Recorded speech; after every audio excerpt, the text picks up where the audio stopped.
आज बात करते हैं एक ऐसी महिला की जिसने दुनिया को हमेशा के लिए बदल दिया।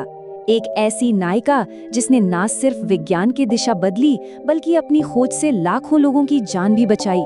जी हाँ, हम बात कर रहे हैं मैरी क्यूरी की।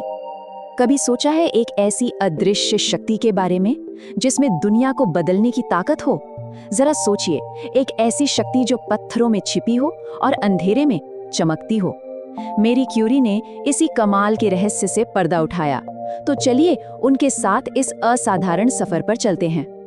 तो हर महान कहानी की शुरुआत एक सपने से होती है, और मैरी क्यूरी का सपना एक ऐसे देश में जन्मा था जो उस वक्त गुलामी की जंजीरों में जकड़ा हुआ था। ये देश था पोलैंड।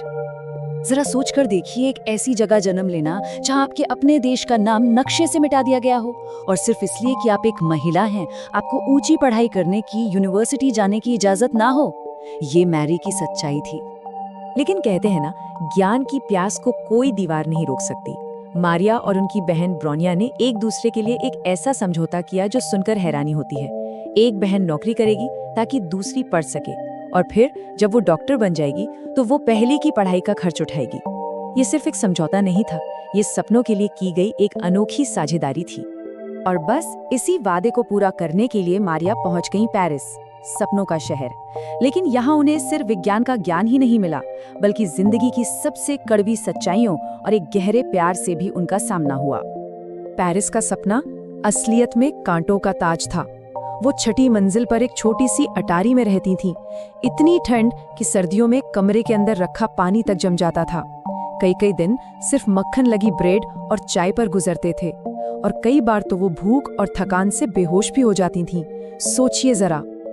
लेकिन इन तमाम मुश्किलों के बावजूद उनकी लगन और प्रतिभा सोने की तरह चमक उठी। 1893 में उन्होंने न सिर्फ फिजिक्स में अपनी डिग्री पूरी की, बल्कि पूरी क्लास में पहला स्थान हासिल किया।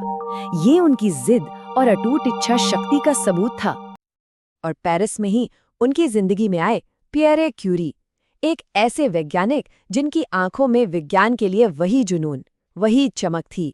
ये कोई आम प्रेम कहानी नहीं थी, ये दो ऐसी आत्माओं का मिलन था जो विज्ञान के लिए जीते थे और विज्ञान के लिए ही बने थे।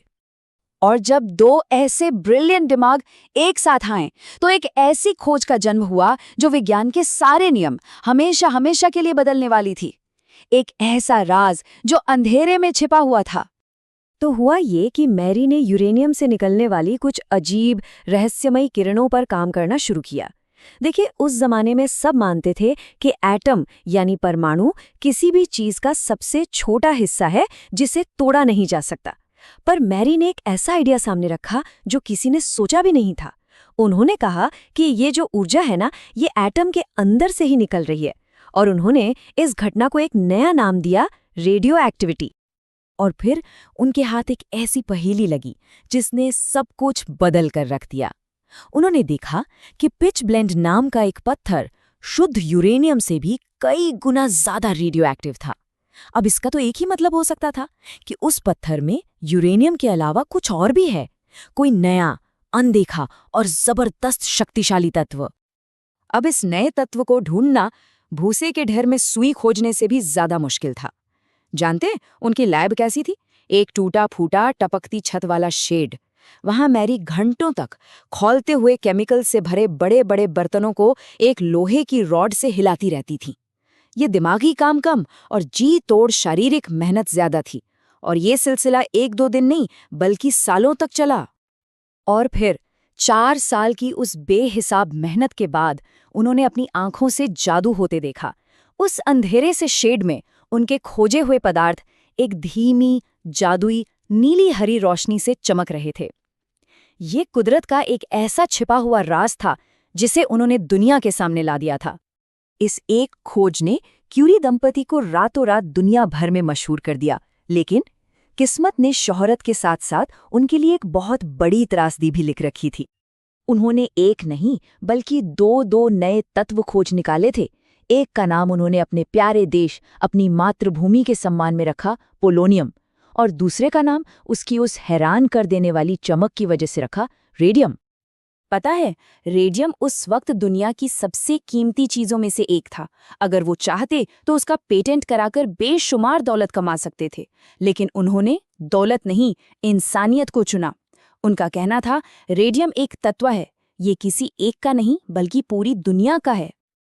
और उनके इसी असाधारण काम और इस निस्वार्थ भावना के लिए साल 1903 में मैरी क्यूरी इतिहास की पहली महिला बनी जिन्हें नोबेल पुरस्कार से सम्मानित किया गया। उन्होंने विज्ञान की दुनिया में महिलाओं के लिए एक ऐसा दरवाजा खोला था जो हमेशा के लिए बंद माना जाता था। लेकिन ये खुशियां ज्यादा दिन नहीं टिक सकीं। 1906 में एक सड़क हादसे में पियरे की अचानक मौत हो गई। एक पल में मैरी की पूरी दुनिया बिखर गई। वो अपनी वैज्ञानिक विरासत और 2 छोटी बेटियों के साथ बिल्कुल अकेली रह गई। पियरे के जाने के बाद मैरी अकेली जरूर थीं, पर वो टूटी नहीं थीं। बहुतों ने सोचा कि उनकी कहानी अब खत्म हो गई, लेकिन शायद वो लोग मैरी क्यूरी के हौसले को जानते नहीं थे। उन्होंने अकेले ही अपने काम को ना सिर्फ जारी रखा बल्कि उसे नई ऊंचाइयों पर ले गईं। और 1911 में उन्होंने केमिस्ट्री में अपना दूसरा नोबेल पुरस्कार जीता।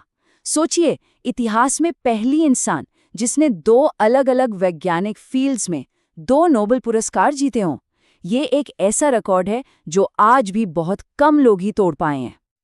और फिर जब पहला विश्व युद्ध शुरू हुआ तो मैरी ने अपनी लैब को ताला लगाया और सीधे जंग के मैदान में उतर गईं। उन्होंने अपनी खोज का इस्तेमाल जिंदगियां बचाने के लिए किया। उन्होंने मोबाइल एक्सरे यूनिट्स बनाई, जिन्हें प्यार से पेटिट्स क्यूरी यानी छोटी क्यूरी कहा जाता था, ताकि घायल सैनिकों का तुरंत इलाज हो सके। उनकी इन छोटी क्यूरी गाड़ियों ने 10 लाख, जी हाँ, 10 लाख से भी ज्यादा सैनिकों की जान बचाने में मदद की। ये एक वैज्ञानिक की इंसानियत के लिए सबसे बड़ी सेवा थी, अपनी खोज को लैब से निकालकर जंग के मैदान में एक जीवन रक्षक हथियार बना देना। मैरी क्यूरी का एक बहुत बड़ा फलसफा था। वो मानती थीं कि ज्ञान से डर खत्म हो जाता है। वो कहती थीं, जिंदगी में किसी भी चीज से डरने की जरूरत नहीं है, उसे सिर्फ समझने की जरूरत है। उनकी ये सोच आज भी हमें हिम्मत देती है कि हम अपनी मुश्किलों का सामना डर से नहीं बल्कि समझ और साहस से करें।